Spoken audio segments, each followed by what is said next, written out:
What's up, everybody? Thanks for dropping in.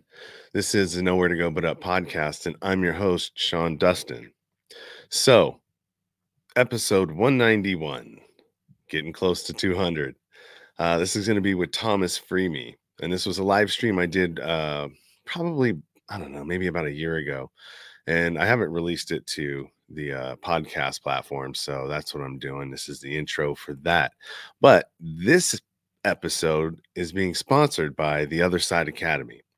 So the Other Side Academy is in Salt Lake City, Utah. And if you have somebody in your life or you're connected to someone who struggles with going in and out of jail, prison, rehabs, they struggle with addiction and other sorts of bad behaviors, maybe the Other Side Academy is the place for them. And the Other Side Academy, you can reach at theothersideacademy.com. And I actually interviewed the executive director of the Other Side Academy, David DeRocher, and you can check that episode out, which is number 83.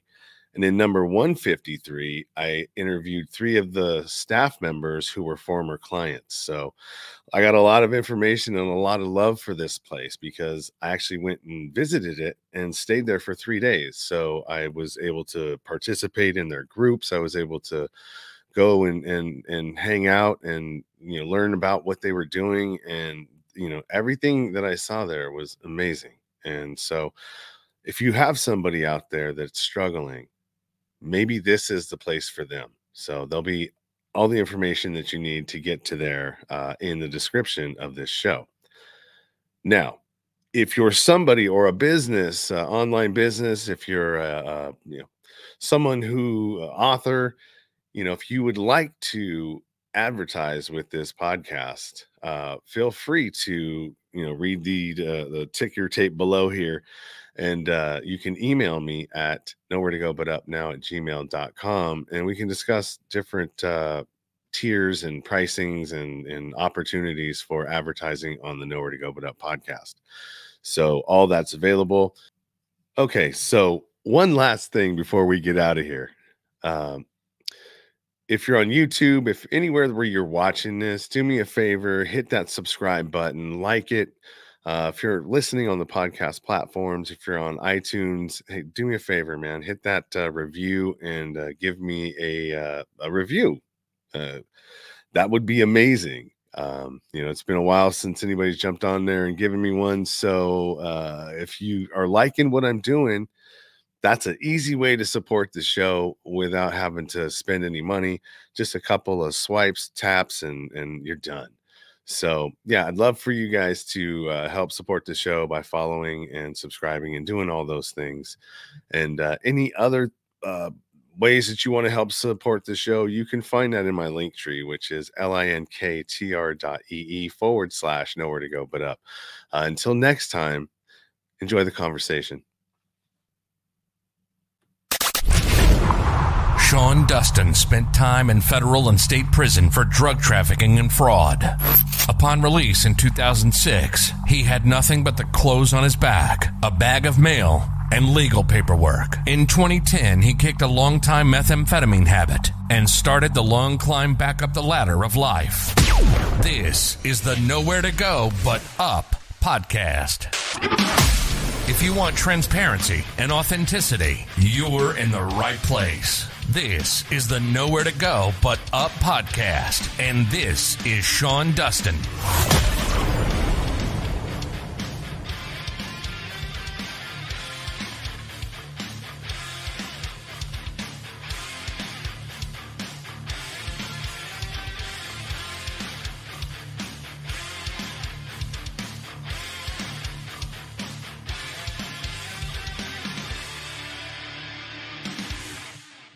There we go. All right. Sorry about the little glitch there. Joining me today is Thomas from the FreeMe podcast, and also a formerly incarcerated and justice impacted individual like myself. And we're here to talk to him today about his story and some of the struggles that he went through in the system and growing up, and how behavior and all that stuff ties into how we are raised as kids and the traumas and the things that we suffer as young people that carry on into adulthood and, manifest themselves in all kinds of different ways if they go unchecked.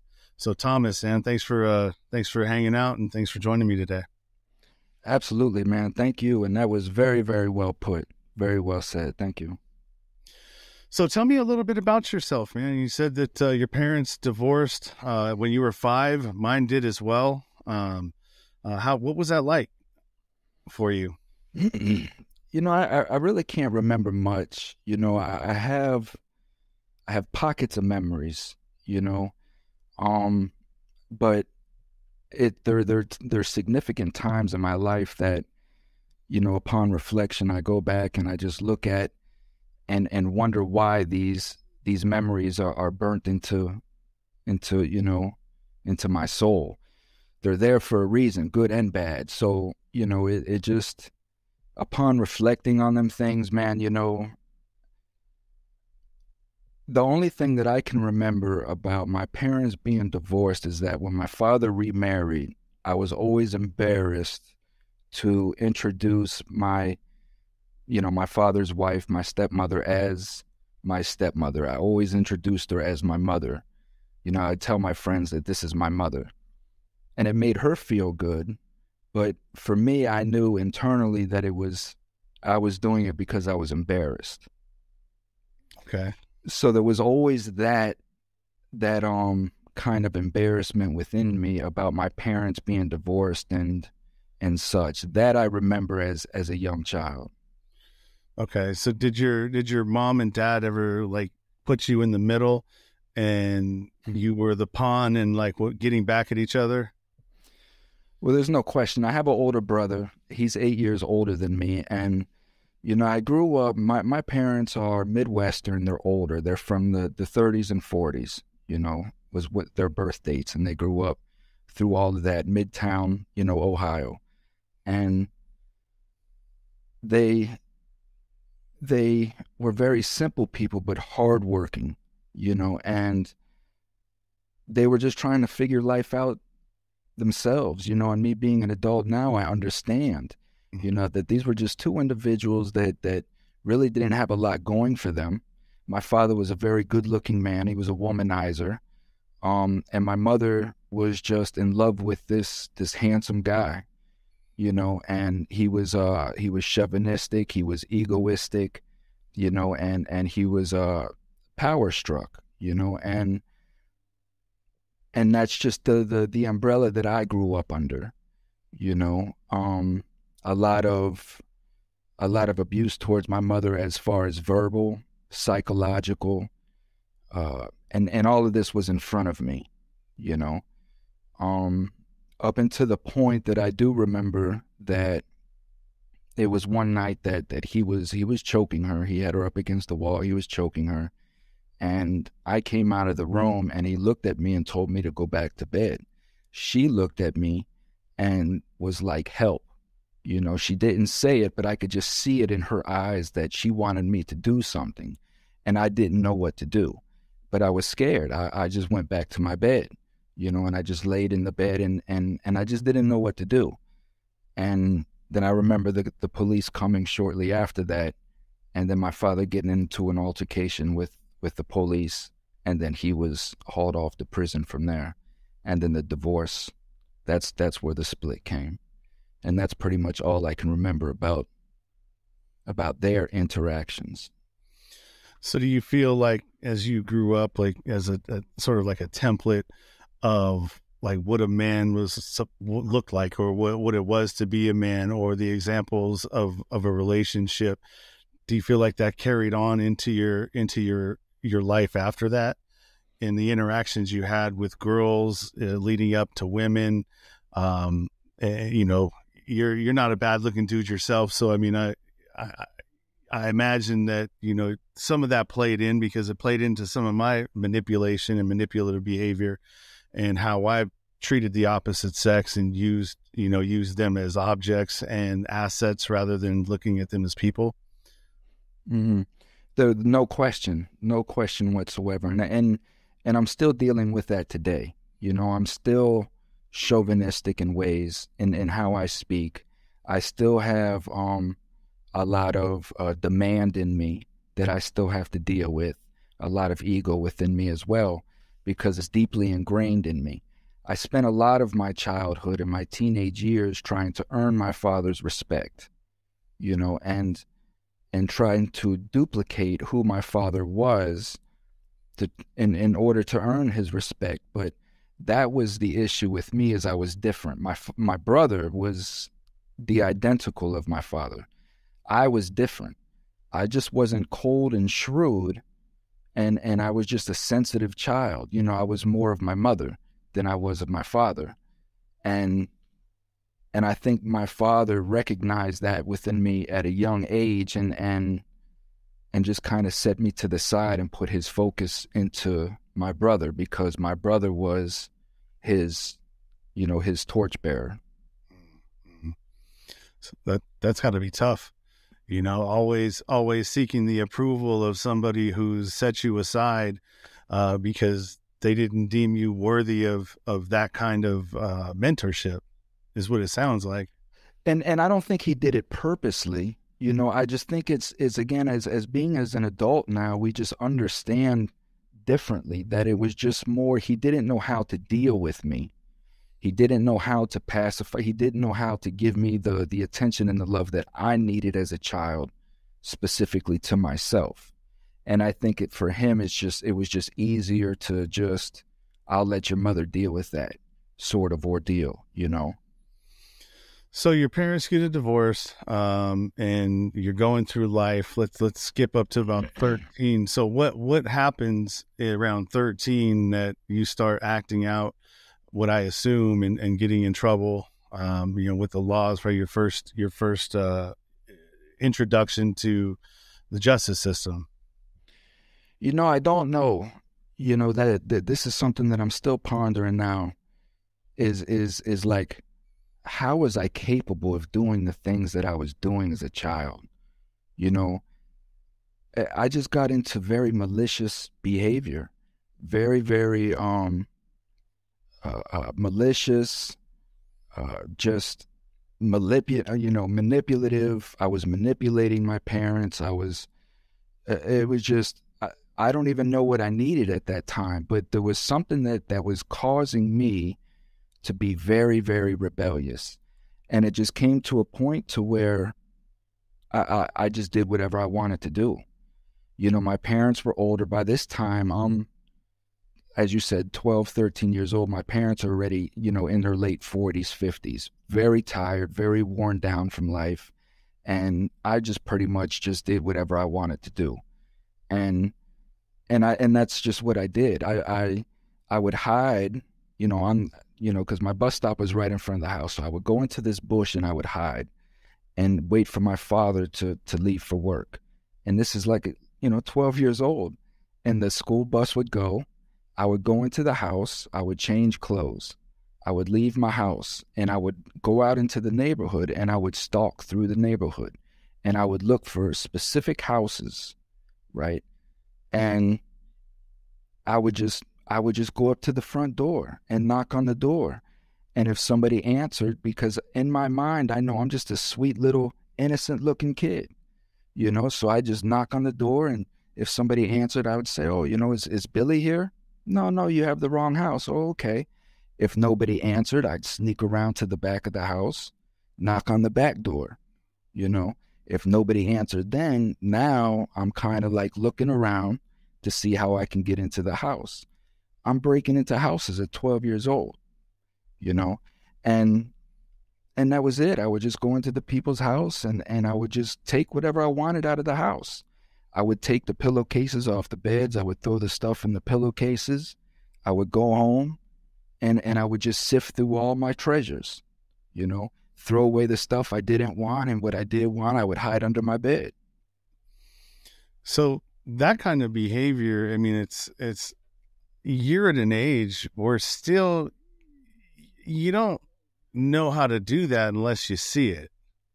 So was there a point where you saw that kind of behavior, or was it around the people that you were hanging around with? Was your brother into stuff that was like that, or did you just see it on TV, or is this something that you knew what to do?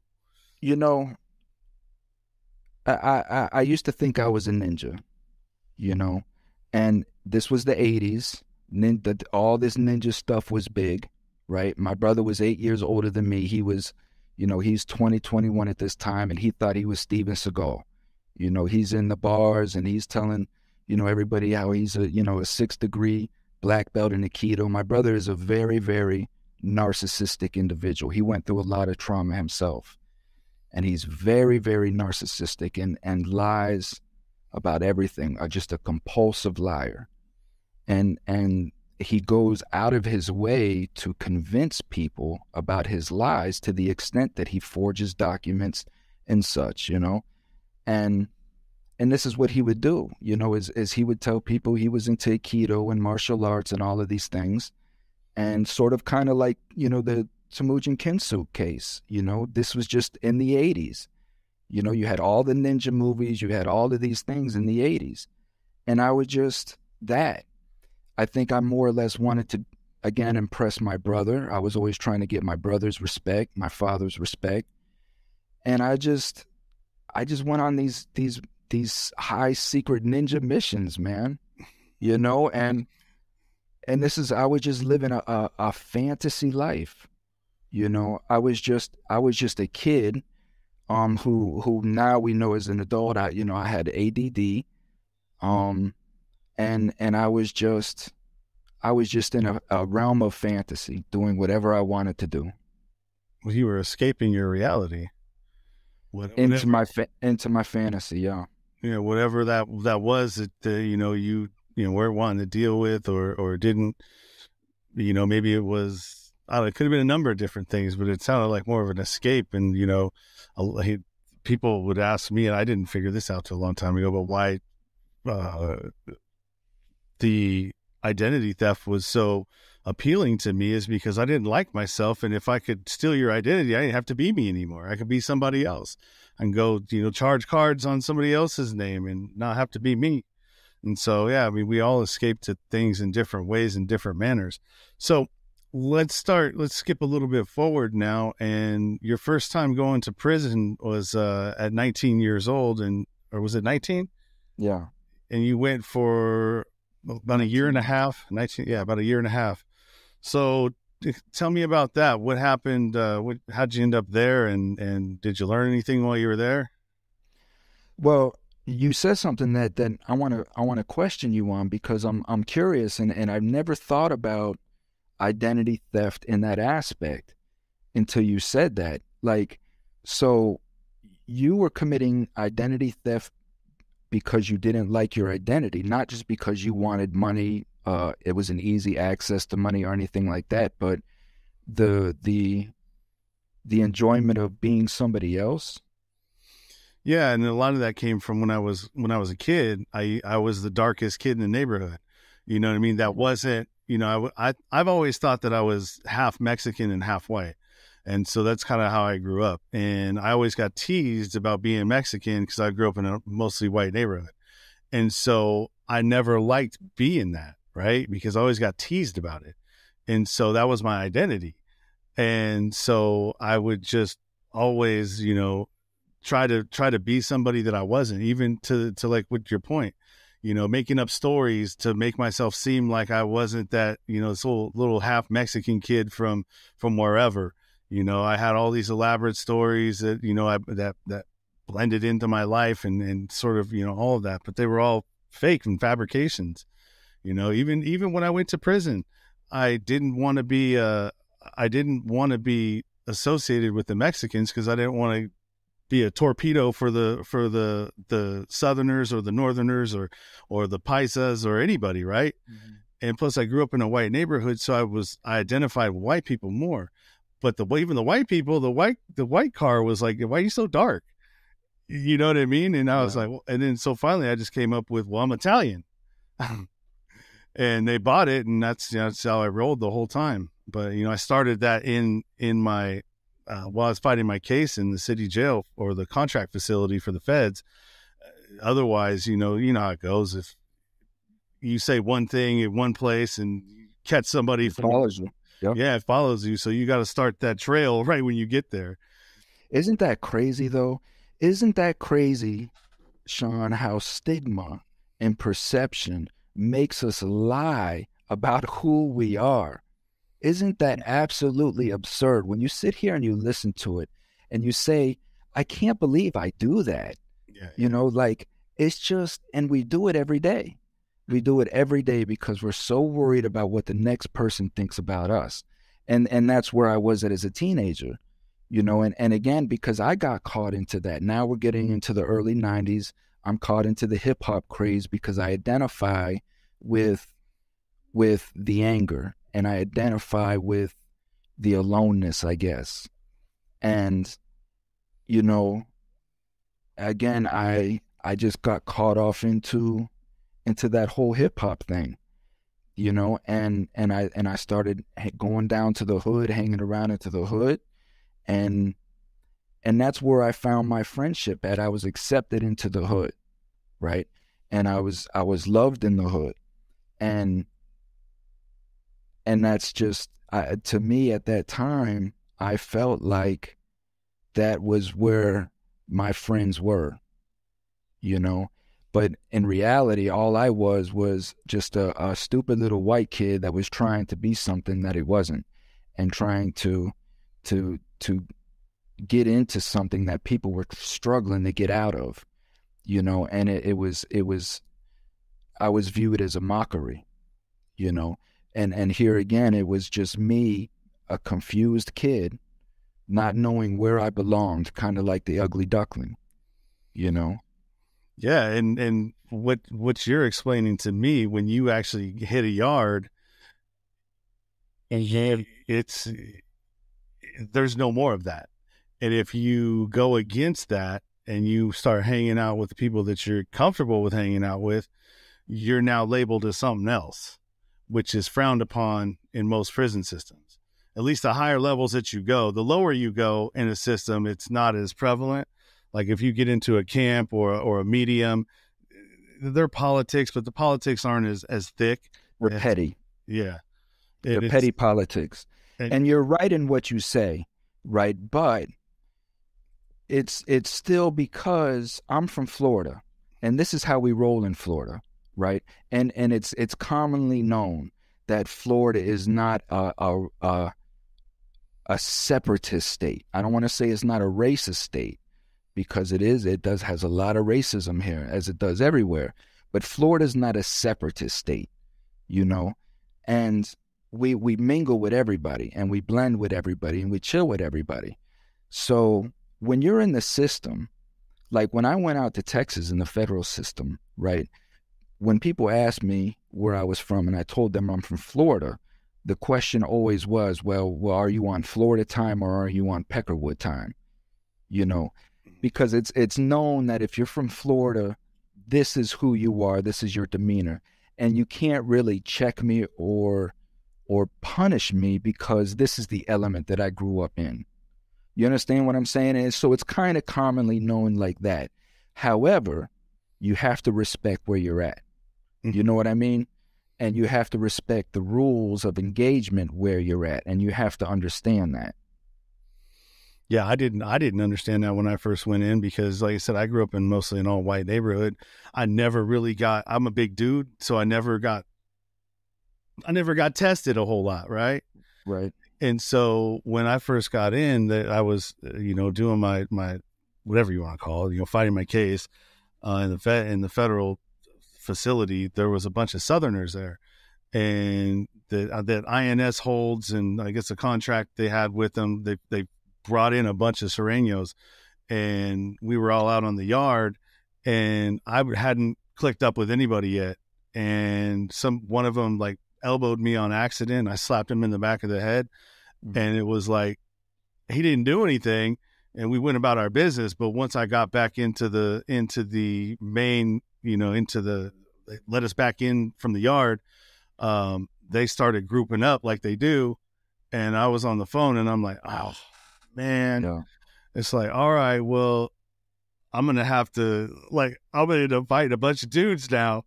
And I did, and it, I tried to. It was like 4 of them, and I tried to do the best that I could. But at some point, I was like, all right, well, now it's just survive. So I don't want to get kicked out of the unit and put into isolation. So I just covered my face and didn't let them hit my face and just let them beat me up in my body. And came right back down from chow. And, I was like, what? That's all you got? 4 of you and I'm still coming down here. And then from that point on, the whites were like, well, what are you? Yeah. You know what I mean? Hell are you? Yeah. Who are you? What are you? Who are you rolling with? And and that was at that point that I was like, all right, well, I can't do this on my own, I guess. Well, that was always my beef, is the only beef that I had in the federal system is when I went out to Texas, and that was at Beaumont, and that was with the ABTs, the Aryan Brotherhood of Texas. That was the only beef that I had with really anybody, because I've just always been the type of cat, man, that I just mind my own business. I keep to myself. I don't care what you do. I don't care who you are. I don't care what you're into, as long as it doesn't directly affect me. And that's it. I'm just here to do my time and better my life. And I never had a problem with people, I got into altercations, sure. You always have to stand your ground, because dudes are going to test you, and if you don't stand your ground, then more dudes are going to come. So you're always going to be checked, and you're always going to be, as they call, heart checked, so you're going to have altercations. That's just knowing the territory. But like you say, for the most part, when you're a big size, dudes ain't trying to tussle with us. They'd rather go just bully the little kids, Yeah, it was interesting. It was definitely, I was lucky that I the highest that I ever went to in the Fed system was a medium, which it wasn't. It was like a college campus to me without girls. Yeah. It was a nice facility. It was in Oregon. There wasn't a whole lot of like bad actors running around, I would, by the time I only had 18 months there. I had 18 months in the state. And by the time I got comfortable, it was time to leave. Yeah. Oregon with the new joint that just opened up, right? Well, Sheridan, FCI Sheridan.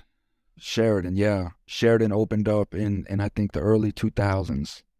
Yeah, and I heard that was a sweet spot. Yeah, they had some good stuff going on there. But like anything else, unless like if you have short time, you don't get to touch programs at all because the waiting list is so long. So, none of the things, like I came out with a great body. I look good on the outside, but I was still toxic person. Let me see. No, not anymore. COVID 40 done got me, but I got out in 2006, you know what I mean? So that was a long time ago. Me too. And it was, I was still that same toxic person because nothing gets addressed while you're inside.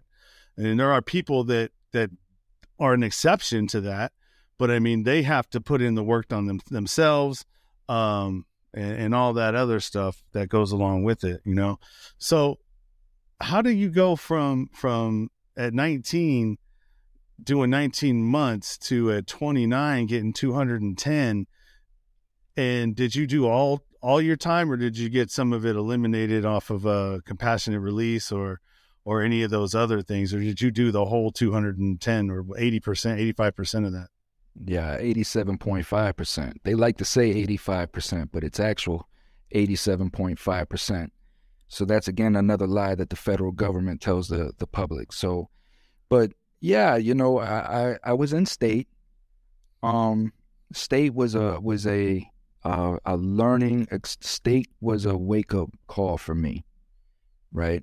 At 19 years old, and it didn't teach me anything. All it did was hone my skills, and it made me serious. And what ended up happening was I came home, and like now I just missed my 21st birthday, and I come home, and now I'm serious, right? Now it's time to get serious. And I don't steal anymore. right? Because I'm not a thief. I learned that. I learned that I wasn't a thief, and I didn't want to be associated as a thief. You know, I didn't, that wasn't me, you know, and I stopped all of that, but I'm still trying to figure out who I am and what I am. And I got influenced, man. Hollywood influenced me, like, you know, like their game plan is. And I just wanted to be that gangster.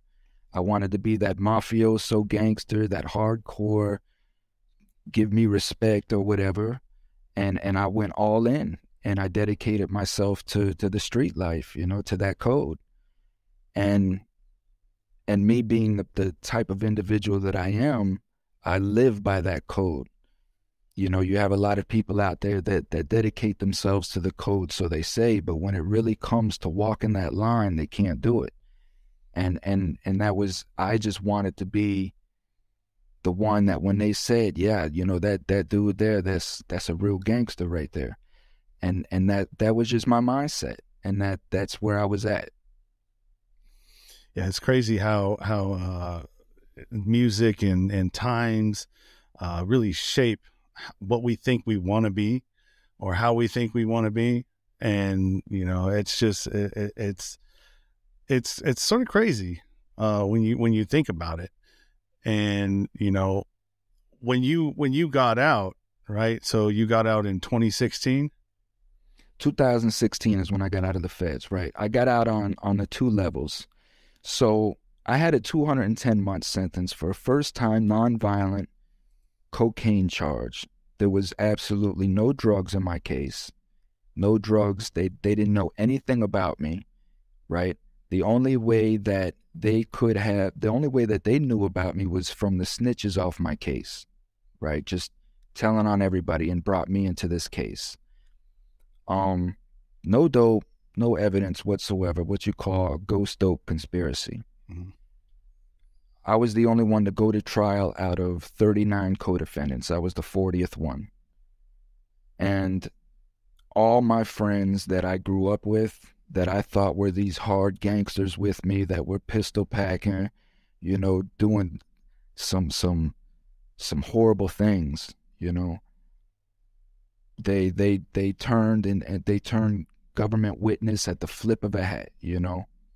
There was nothing in them. And again, I was the scapegoat, you know. And at the end of the day, you know, here I am. I thought I had all the friends. I thought I had all the power and the respect that I wanted, and I was again once again the fool, you know. So you were living by a code, while everybody else was turning around and telling on you, and to get less time, which happens quite a bit. I mean, the conspiracy laws manipulated and used and abused in the system, especially in the federal system. That's where I hear about it mostly. You know, so yeah, I mean, it's like, you think you're living this life. I got code, and, you know, I'm doing this, and yeah, it might be worth something when you get to the joint, because you got to have, you know, you got to be able to show your paperwork, or, you know, all the stuff that goes along with that. Let's save my life. Yeah. That saved my life. Me being the man who I was saved my life when I got to Beaumont. There's no question about it. So it did do some good, but I mean, those other guys, they got to go to prison too. Like, where do they go? Do they go to somewhere different, or? Well, they get to go where they want, you know. They go to plush camps, you know. They go to Lowe's, things of that nature. Most Lowe's that you go to, nobody's bothering, nobody's checking paperwork and stuff like that in the Lowe's, you know. A few of them might get to a medium, and they may have problems depending on what medium they go to. But then again, out here in Florida and out here in the 11th district and such, it's what we're talking about is prevalent. These guys know that. These guys are leaving, going back and forth to court all day long from prison. They have games in prison. They look out for their homeboys. If somebody comes in and knows about a murder, they'll tell all their homeboys about the murder, so that all their homeboys can jump on the case. This is what goes on in prison. Everybody is looking on how to come home out of prison as soon as they can. Yeah, that's crazy. And then that just goes to the lack of investigating that happens with, with the whoever it is, DEA, feds, whatever. They don't even do any investigating anymore. Their best is, okay, well, let's, hear this person's story. And okay, well, it just helps them to build a bigger case and send you away for a longer period of time. Well, you mentioned conspiracy, right? And on my podcast, on my YouTube channel, I have a great documentary on what conspiracy does. Conspiracy is my forte. I know conspiracy in and out. I mean, this is my life. This is what I've been labeled as a conspirator against the United States of America, as just a troubled kid that was just trying to eat, and didn't know how to. And I'm a co-conspirator against America. And once I was labeled that in the system that I was put under, it opened my eyes to the egregiousness as what conspiracy is doing to our communities. And it's starting at a very young age. Like you say, it's watered down. You were spot on. What it does is it puts all the onus on the criminal defense attorney, right? The prosecutor has to do absolutely nothing. All the prosecutor has to do is just put all the pieces together and create a story from what she has. The DEA officer, he don't have to do anything but have an arsenal of snitches. That's all he has to have. So he has to just sit back and let his snitches do the work. His main focus, his main job is to go out and get evidence against people to get them to turn snitches. That's all he has to do. And they just sit back and let the machine work itself from that point on, because you have people that are waiting in county jail. They'll keep people sitting in county jail for a year or 2 years, delaying their court cases because they know that they're snitches. And whoever comes into the jail, they'll put him in the jail cells with them people. And how you get like with Temujin Kinsu, where now his cellie is now coming out saying, oh, this guy came out and just told me his whole crime. It's disgusting what's going on, man. It's disgusting what's going on. Yeah, it is. It disturbs me. So I want to ask this question, or Danny actually asked this question. I've been throwing up comments here and stuff, I've been seeing them through there. We got Darko Josipovic, which is somebody that I follow, and I think you may be on some of your stuff as well. He's been through the judicial system, but not at the same level. But he agrees with most everything that we're saying. Because once you get in there, you can't. I mean, the whole thing is nothing but a coercion. From the time you get there till the little bit of amount of food that they feed you, to if you can't afford store, all of that is designed to get you to take a plea faster and get you through the system, keep that conviction rate high so that federal money keeps flowing in. Danny asked, he said, do you think you could give advice to a 12-year-old and make a difference in their life today? So what would you say? And then we'll get to the Coming Home Coalition that you started in closing this. We're running out of time, but you and I we're thinking about doing a co-hosted collaboration on some other things, so we'll definitely either get to that or have a second part of this so we can come back and talk about some things a little bit deeper when I'm not on a time limit of an hour. There's no question, and I saw this question from Danny, and Danny, thank you for asking this, because this right here, what you asked me is what I'm doing. This is why I'm exposing my life to the public, and the ugly way that it is, because stigma is what is hurting people like Sean, people like me, people like us that are trying to come out and tell the truth of what America is doing to our communities. Because we're labeled as convicts and criminals and things of that nature, we're labeled as stupid. We're labeled as people that don't know how to get along in society. And we're labeled that way because we have the truth to tell. And they know that, and they don't want us to tell the truth. So to answer your question, Danny, what would I tell myself at 12 years old? What advice would I give myself? Is that however somebody needed to get it to me, I had to hear that I did not need anybody else's love. I didn't need anybody else's appreciation. I'm all that I need. I'm all that I need. And as long as I just pick one thing, right? And just pick one thing as a 12-year-old. Just pick one thing. It doesn't matter what it is. Just be great at it. Do your best at it. If it's video games, if it's whatever it is, just be your best at that and hone in on that skill. And from that, you're going to learn how to really just appreciate at least the skills that you know that you have. When I was that age, I didn't know what I had. I was constantly told that I was dumb. I was constantly told that, I couldn't get things right. I didn't know how to work with tools. I didn't know how to change, spark plugs and things of that nature. So I was never told what I did know. I was just always told what I didn't know, So I had no direction in my life as a child. So just tell that child, whatever it is, whatever interests you, just do it the best that you can. Don't worry about what anybody else has to say. Don't worry about if anybody makes fun of it. Just know that you've done your best. Do you have kids? I do, man. I have one daughter, man. Me too. And how old's your daughter? She's 17 now. Bless her. Oh, wow. Well, I have two. One of them that I lost contact with, when she was 18 months, but has come back into my life recently. And then my 4-year-old daughter. And, one of the things that I say and has been the most impactful to me when I think about things is don't try to give your kid or stop trying to give your kids the life you wish you had and start trying to teach them the things you wish you knew. Right. Well, that's exactly right. And if you want your child to learn something, parent, be what you want your child to learn. Don't tell your child what you want them to be. You be what you want your child to learn, and your child will be that. It's just that simple.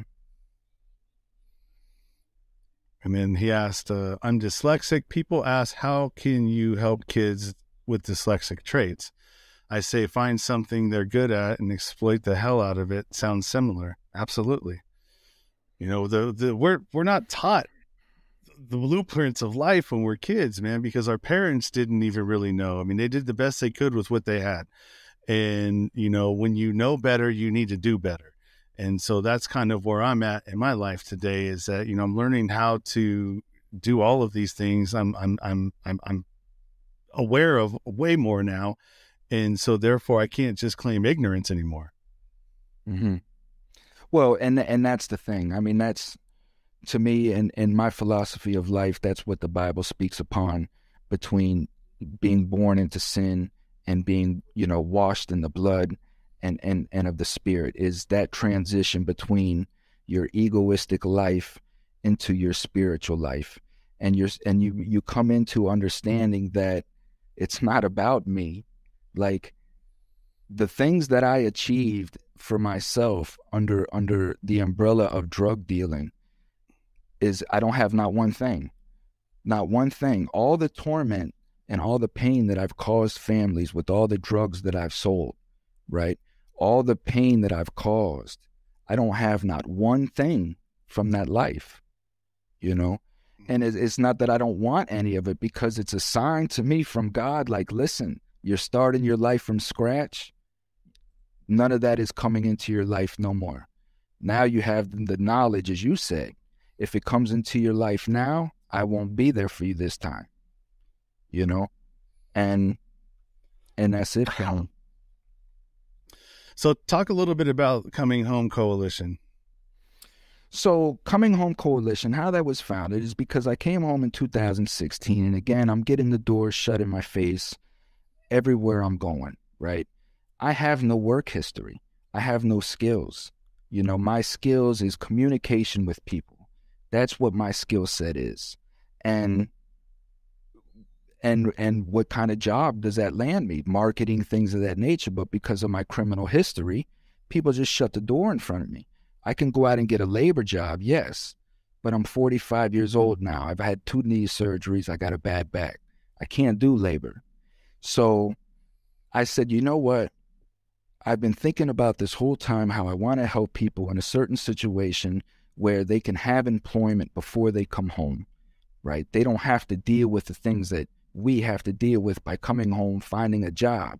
They can get trained and get a skill set inside a prison, a true one, not some fictitious thing put in just to get grants, but a true system put in to where businesses, corporations can come through me because I do have some corporate contacts, and they could say, listen, I need a guy in this department. Do you have a guy with any kind of banking background, maybe in there for fraud or whatever? I know some guidelines are tricky, but in a sense where these guys can get trained for a position that they will have when they come home, right? I'm just kind of like a middle person where I'm a connect between inmates that are coming home that can be trained, that are willing to just come home and change their life, to businesses so now they have a job before they even come home. They can transition into society without that pressure of having to go find a job. Their PO's not over their back. Did you find a job in 2 weeks? And you're left to go out and find, day labor.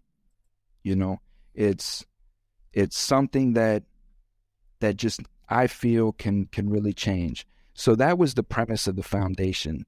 And I said, what I need to do, because my life has been negative. My whole life is negative.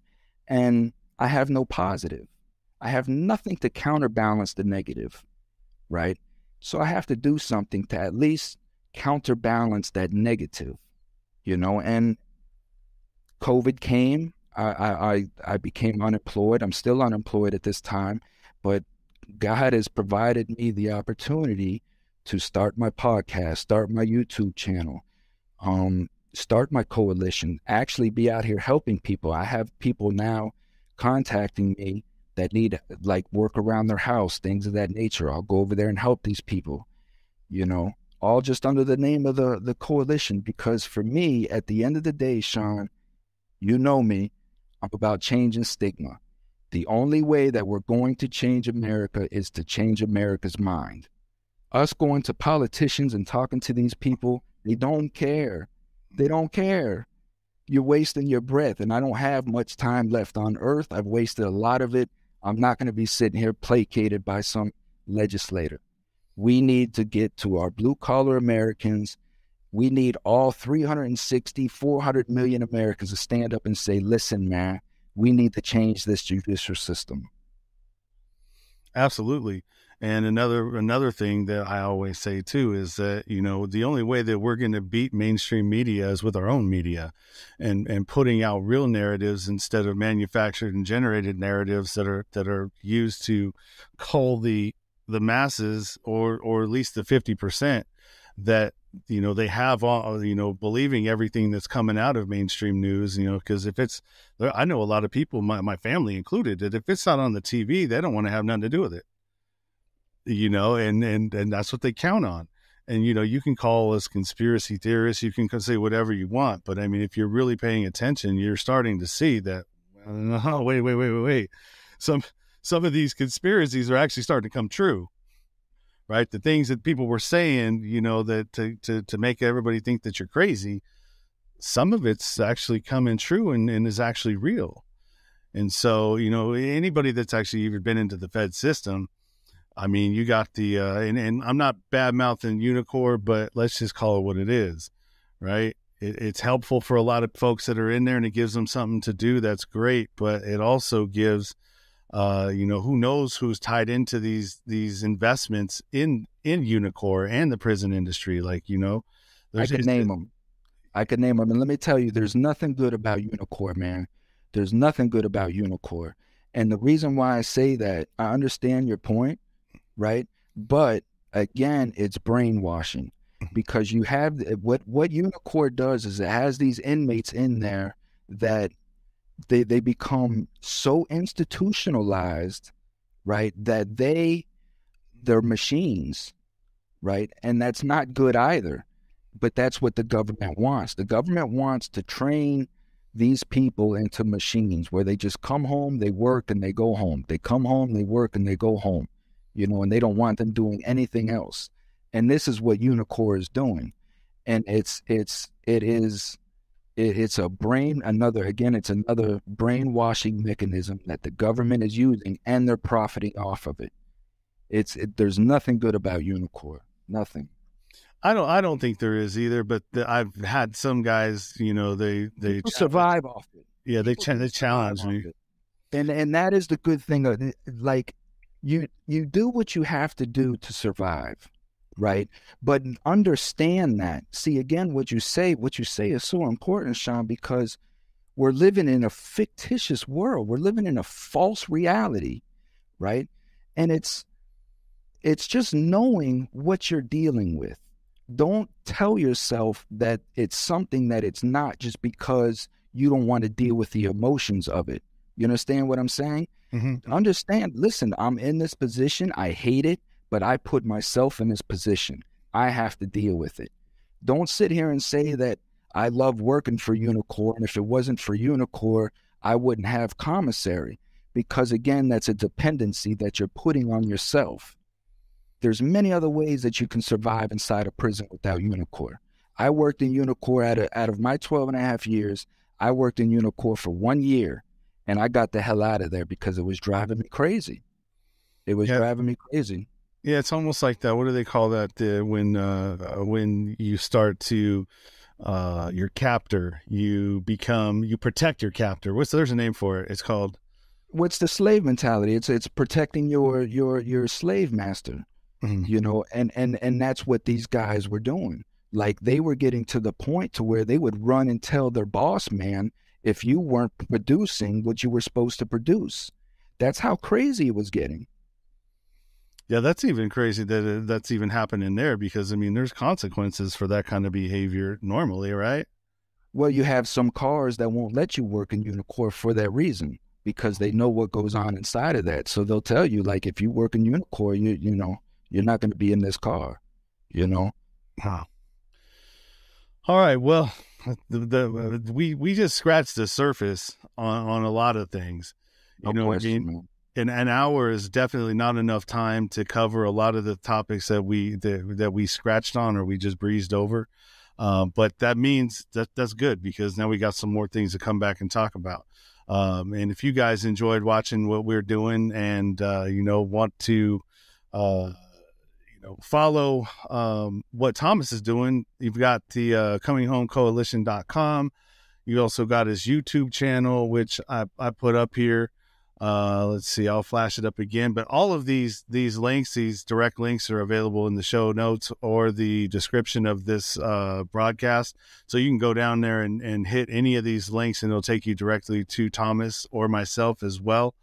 And yeah, do you got anything else that you want to close with? That's it, man. That was a great show. Like you said, we have to do 10 shows to even scratch the surface. But I do want to collaborate with you on maybe an hour-long special, as we were talking about, maybe with dealing with men, mm-hmm. Coming home or whatever men deal with. But that's it. My YouTube channel, I have documentaries on there on conspiracy. I have all kinds of stuff, man. Just check me out, please. Like, subscribe, share. I'm not very good at marketing. I need the help of my followers to market for me, because I really suck. And I could probably use a lot more followers than what I got. But I have great stuff. I have interviews with attorneys, trauma experts, such and such. So yeah, just check me out. If you like me, hang around. If not, kick rocks.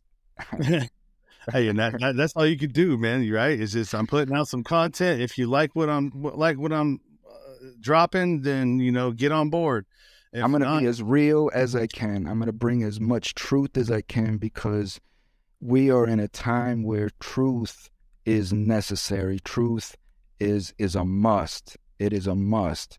And if somebody doesn't want to deal with facts, you have to force these facts down these people's face, because they're going to do whatever they can do to deny these facts. I just want to bring the truth. I want to bring the real.